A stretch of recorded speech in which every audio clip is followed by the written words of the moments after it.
를 무너뜨리고 유라시아, 그러니까 유럽과 아시아 대륙을 지배하게 되었습니다. 그런데 이 징기스칸에게 영향을 준 스승이 있습니다. 그 스승 이름이 톤유쿠크라는 사람인데요. 이분의 가르침이 이랬습니다. 성을 쌓는 자는 망하고 끊임없이 움직이는 자는 살아남는다. 성을 쌓는 자는 망하고 끊임없이 움직이는 자는 살아남는다. 이렇게 가르쳤습니다. 아무리 성공하고 큰 일을 이루어도 현실에 안주하면 결국에는 쇠퇴하게 이르게 된다는 것이죠. 성공 이후에도 끊임없이 자신을 돌아보고 새롭게 해야 한다는 그런 교훈입니다. 사실 이것은 우리의 신앙생활에도 그대로 적용이 됩니다. 우리가 하나님께 큰 은혜를 받았다고 해서 오늘의 축복이 내일로 자동으로 보장되는 것은 아닙니다. 우리가 은혜를 받는 것도 참 중요하지만 우리가 받은 은혜를 잃어버리지 않는 것, 이것도 우리에게 정말 중요한 줄로 믿습니다. 우리가 축복받는 것도 중요하지만 그 축복을 끝까지 지켜나가는 것, 이것도 우리에게 얼마나 소중하고 중요한지 모릅니다. 오늘 본문에서 여호수아가 바로 이 사실을 이스라엘 백성들 또 지도자들 불러놓고 지금 가르치고 있습니다. 이스라엘 백성들은 약속대로 하나님의 약속대로 가나안 땅을 정복하게 되었고 오랫동안 꿈꾸었던 이 땅에 들어와서 정착하며 평안을 누리게 되었습니다. 그러나 여호수아는 이때가 가장 중요한 순간임을 그는 알았습니다. 전쟁이 끝난 후가 더 위험해질 수 있고 고난이 지난 후가 더 어려운 일을 만날 수 있기 때문입니다. 이제 나이가 많은 이 여호수아는요, 이스라엘 백성들의 지도자를 불러 마지막 당부의 말을 남깁니다. 그것은 바로 받은 축복을 잃어버리지 말고 하나님께서 주신 복을 더욱 아름답게 누리는 사람이 되라는 것입니다. 사랑하는 성도 여러분, 하나님께서 주신 복을 끝까지 누리며 살아가는 사람, 더 아름다운 축복의 사람은 어떠한 사람일까요? 오늘 같이 본문의 말씀을 가지고 함께 말씀의 은혜를 나누기를 원합니다. 첫 번째로 더 아름다운 축복의 사람은요, 지금의 삶이 하나님의 은혜임을 잊지 않습니다. 지금의 삶이, 내가 여기까지 걸어온 그 걸음이 하나님의 은혜임을 잊지 않는 것이죠. 오늘 본문 3절에 있는 말씀 우리 같이 한번 읽어보도록 하겠습니다. 시작. 너희의 하나님 너희를 위하여 이 모든 나라에 행하신 일을 너희가 다 보았거니와 너희의 하나님 여호와 그는 너희를 위하여 싸우신 이시니라. 아멘. 지금 여호수아가 이렇게 말하고 있는 것이죠. 우리가 이렇게 오랫동안 평안함을 누리고 하나님의 약속의 땅에서 이 복을 누리는 것은 모두 다 하나님 덕분이다. 하나님이 너희를 위해서 싸우셨기 때문에 우리가 이러한 은혜를 누리고 있다. 그 은혜를 잊지 말고 꼭 기억하라. 이런 이야기입니다. 하나님은 이스라엘 백성을 애굽 땅 종되었던 그들을 종살이에서 건져 주셨습니다. 광야에서 40년 동안 이 광야의 음식을 구할 수 없잖아요. 하늘의 음식, 만나와 메추라기를 먹으며 그리고 구름 기둥과 불 기둥으로 그들을 인도하셨습니다. 반석에서 물이 나오게 하심으로 그들의 목마름을 해결해 주셨습니다.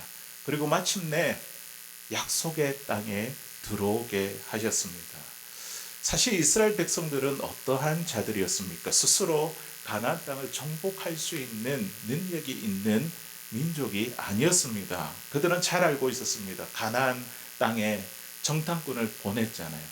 그리고 보내고 와서 보고할 때 뭐라고 합니까? 가나안에 있는 그 민족들을 보면서 우리는 메뚜기와 같다. 그들을 비교해 보니까 우리는 정말 아무것도 아니다. 그렇게 연약하고 부족한 존재들이었습니다. 그런데 하나님께서 어떻게 하십니까? 그들을 대신해서 싸워 주셨고 약속한 대로 여기까지 인도해 주셨습니다. 그래서 여호수아는 지금 나이가 많아. 여호수아가 10살 때에 하나님 부름을 받았으니까 이제 그 나이가 가까운 것이겠죠. 내가 지난 세월을 돌아보면 나와 여러분이 여기까지 온 것은 나와 여러분의 능력이 아니라 하나님의 은혜입니다. 하나님이 너희를 위해서 싸우신 결과입니다. 지금 그것을 이야기하고 있습니다. 그러면서 앞으로도 마찬가지랍니다. 과거에 그런 은혜를 누렸고 지금 현재도 이런 은혜를 누리는데 앞으로도 계속해서 하나님께서 너희를 위해 싸우실 것이다. 그 은혜를 잊지 말라. 이렇게 이야기하고 있는 것입니다. 하나님의 도우심 없이 지금의 축복도 지킬 수 없다는 것이죠. 이러한 사실은요, 오늘 우리에게도 그대로 적용됩니다. 우리가 어떻게 하나님의 자녀가 되었습니까? 우리가 어떻게 죄 사함을 받게 되었습니까? 어떻게 오늘 우리가 하나님을 예배하는 이 자리에 우리가 앉아서 하나님을 예배할 수 있게 되었습니까? 모든 것이 하나님의 은혜입니다. 에베소서 2장에 보면요, 사도 바울이 에베소 교인들에게 우리가 예수님을 만나기 전에 어떠한 상태였는지 이렇게 완전히 우리의 모습을 밝혀서 설명하고 보여주고 있는데요. 에베소서 2장 1절에 3절까지 있는 말씀 우리 같이 한번 읽어보도록 하겠습니다. 우리의 상태가, 주님을 만나기 전에 우리의 상태가 어땠는가 우리 같이 읽어볼게요. 시작. 그는 허물과 죄로 죽었던 너희를 살리셨도다. 그때에 너희는 그 가운데서 행하여 이 세상 풍조를 따르고 공중의 권세 잡은 자를 따랐으니 곧 지금 불순종의 아들들 가운데서 역사하는 영이라. 전에는 우리도 다 그 가운데서 우리 육체의 욕심을 따라 지내며 육체와 마음이 원하는 것을 하여 다른 이들과 같이 본질상 진노의 자녀이었더니. 아멘. 주님을 만나기 전에 우리의 모습, 우리의 상태를 이렇게 낱낱이 파헤치고 있습니다. 우리는 원래 어떠한 존재였습니까? 허물과 죄로 죽었던 자였습니다. 세상의 풍조를 따라 살았고 죄의 욕심에 끌려 살았던 우리들이었습니다. 그래서 뒤에 보니까 본질상 진노의 자녀라는 것은 하나님의 심판을 피할 수 없는 자였다는, 우리가 하나님의 심판을 피할 수 없는 그런 존재였습니다. 그런 우리들을 하나님께서 포기하지 아니하시고 우리에게 자식의 사랑하는 독생자 아들을 보내어 주셨고, 그분이 십자가를 통해 우리의 죄를 깨끗하게 용서해 주셨습니다. 우리를 하나님의 자녀로 삼아 주셨고 우리가 이제 새로운 사람으로, 새로운 피조물로 거듭나게 그렇게 살아가게 하셨습니다. 우리가 누리는 구원, 예수님을 만난 그 구원의 감격, 그리고 우리가 얻은 이 가정, 교회, 믿음, 이 모든 것들이 당연한 것이 아니라 하나님의 은혜입니다. 그래서 그 하나님의 은혜를 기억하는 사람은요, 교만할 수가 없습니다. 내가 잘해서 여기까지 왔다고 말할 수가 없습니다. 오히려 하나님께서 여기까지 인도해 주셨습니다. 이렇게 고백하게 됩니다. 그런 사람에게는요, 감사가 있고요. 그런 사람에게는 찬양이 있습니다. 그리고 그런 사람에게는 사명이 있어요. 우리에게 어떤 사명이 있을까요? 에베소서 1장 6절에 있는 말씀에 보니까 우리를 사랑하시고 우리를 죄에서 건져주신 구원의 이유를 사도 바울이 에베소 교인들에게 이렇게 말합니다. 이게 저와 여러분들의 사명입니다. 에베소서 1장 6절에 있는 말씀 같이 읽어보겠습니다. 시작. 이는 그가 사랑하시는 자 안에서 우리에게 거저 주시는 바 그의 은혜의 영광을 찬송하게 하려 것이라. 아멘. 예. 우리의 사명이 무엇입니까? 하나님의 은혜, 그것을 기억하고 그 은혜에 감사하고 하나님의 은혜의 영광을 찬양하며 살아가는 삶, 이게 우리의 사명입니다. 저와 여러분들을 예배하기 위해, 찬양하기 위해 우리를 불러주셨습니다. 하나님의 은혜로 있을 데 없는 자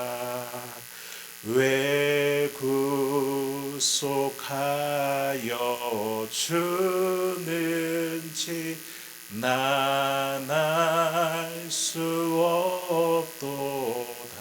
내가 믿고 또 의지함은 내 모든 형편 아시는 주님 늘 보여주실 것을 나는 확실히 아멘. 이 하나님의 은혜를 기억하고 감사하고 찬양하는 것이 저와 여러분들의 사명입니다. 여기까지 인도하신 그 하나님의 은혜를 기억하며 살아갈 때에 더 아름다운 축복의 사람들 다 될 수 있기를 주의 이름으로 간절히 소원합니다. 두 번째로 더 아름다운 축복의 사람은요, 은혜를 주신 분을 잊지 않는 것입니다. 우리가 은혜를 누리고 있잖아요. 그러면 그 은혜를 주신 분이 계셔요. 사람들은 보통 은혜에 집중할까요? 은혜를 주신 분에게 집중할까요? 사람들은 보통 은혜에 집중해요. 받은 복에 집중을 합니다. 그래서 여호수아가 오늘 본문 우리 5절에 있는 말씀 우리 함께 읽겠는데, 이 읽어보면서 어떤 구절이 눈에 확 들어오는지 한번 보십시다. 우리 같이 읽어보겠습니다. 시작. 너희의 하나님 여호와 앞에서 그들을 쫓아내사 너희 목전에서 그들을 떠나게 하시리니 너희의 하나님 여호와께서 너희에게 말씀하신 대로 너희가 그 땅을 차지할 것이라. 아멘. 지금 보니까 이미 차지한 땅이 있고요. 그리고 앞으로도 차지할 땅이 남아 있다고 지금 되어 있습니다. 이제 그 땅을 다 기업별로 다 나누었죠. 그래서 말씀에 보니까 우리가 눈에 들어오는 게 뭡니까? 그들을 쫓아내사 이 가나안 민족들을 쫓아내사, 또 보니까 그들을 떠나게 하시리니, 또 제일 좋은 말씀이 뭡니까? 너희가 그 땅을 차지할 것이다. 우리의 관심은요, 항상 이 복에 있습니다. 은혜에 있다는 거죠. 사람들은 보통 하나님이 주신 복에 관심을 갖고 집중합니다. 하지만 믿음이 자라고 성숙하면 성숙할수록 오늘 읽은 말씀에 뭐가 눈에 들어와야 되냐면 너희의 하나님 여호와께서 은혜보다도 뭐요? 그 은혜를 주신 하나님께 집중하게 된다는 것이죠. 여호수아가 지금 이 이야기를 하는 이유가 무엇이냐면 우리가 받은 그 복, 앞으로 받게 될 그 복을 주신 분이 하나님이시다. 이것을 잊지 말라고 지금 당부하고 있는 것입니다. 그들이 광야 생활할 때는요, 만나와 메추라기가 하나님께서 주신 것임을 그들은 확실히 믿었습니다. 의심할 수가 없었습니다. 광야에는 음식을 구할 수 없잖아요. 근데 자고 일어나면 만나가 있는데, 메추라기가 있는데, 이 하나님이 주셨다고 아니면 이거는 도무지 믿을 수가 없는 거예요. 광야 생활을 할 때에 그들이 지도가 있는 것도 아니고 지금처럼 GPS가 있는 것도 아니지 않습니까? 그런데 구름 기둥과 불 기둥으로 그들의 길을 인도하는 거예요. 하나님이 인도하셨다라고 이렇게 이야기하지 않을 수가 없는 거예요. 그들은 눈으로 직접 보았기 때문에 하나님이 그들을 인도하신다는 것, 이것을 믿는 것 어렵지 않았습니다. 누가 보아도 하나님께서 먹이시고 인도하신다는 사실이 분명했습니다. 그런데 가나안 땅에 들어가니까 상황이 달라졌습니다. 어떻게 해요? 이제는 그들이 직접 농사를 지어야 했고 직접 일을 해야 했습니다. 직접 전쟁을 치러야 했습니다. 그러자 사람들은 쉽게 착각하기 시작했습니다. 이거 내가 수고해서 얻은 것이지, 내가 열심히 해서 가진 것이지 내 능력으로 여기까지 온 것이야. 그래서 하나님은요, 이미 오래전에 모세를 통해 이렇게 경고하셨습니다. 우리 신명기 8장 17절 18절에 있는 말씀 같이 읽어보겠습니다. 시작. 그러나 내가 마음에 이르기를 내 능력과 내 손의 힘으로 내가 이 재물을 얻었다 말할 것이라. 내 하나님 여호와를 기억하라. 그가 내게 재물을 얻을 능력을 주셨습니다. 이같이 하시면 내 조상들에게 맹세하신 언약을 오늘과 같이 이루려 하심이라. 아멘. 그들이 많은 재물을 누리는 그 이유가 뭐라고요? 그들의 손과 능력이 아니라 하나님이 그들에게 재물을 얻을 능력을 주셨다. 이렇게 말씀하고 있습니다. 그들이 그 복을 누리며 살아갈 수 있었던 이유가 무엇이냐면 하나님께서 그들의 조상과 약속하셨기 때문이죠. 그 땅에 들어가면 그 땅의 풍요를 누리며 살아가게 될 것이다. 그들이 수고하고 그들이 힘써서 능력이 있어서 이 재물을 얻은 것이 아니라 우리 하나님은 어떻게 하셨다고요? 얻을 수 있는 능력을 그들에게 주셨다고 말씀하셨습니다. 사랑하는 성도 여러분, 우리도 마찬가지입니다. 우리가 갖고 있는 재물, 우리의 손의 힘과 능력으로 얻은 것이 아니라 하나님께서 우리에게 재물을 얻을 수 있는 능력을 저와 여러분들에게 주신 것이죠. 재물을 얻기 위해 우리에게 건강도 주시고 일할 수 있는 기회도 주셨습니다. 사업을 할 수 있는 지혜도 주셨습니다. 지금 내가 가진 것 가운데 하나님이 허락하지 않은 것이 무엇이 있겠습니까? 하나님께서 나에게, 우리에게 은혜를 베푸셨기 때문에 지금의 삶을 누릴 수 있는 것입니다.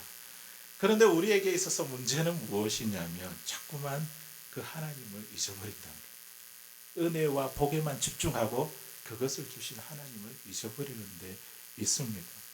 많은 사람들은 하나님이 주신 축복을 누리다가 하나님보다 축복을 더 사랑하게 됩니다.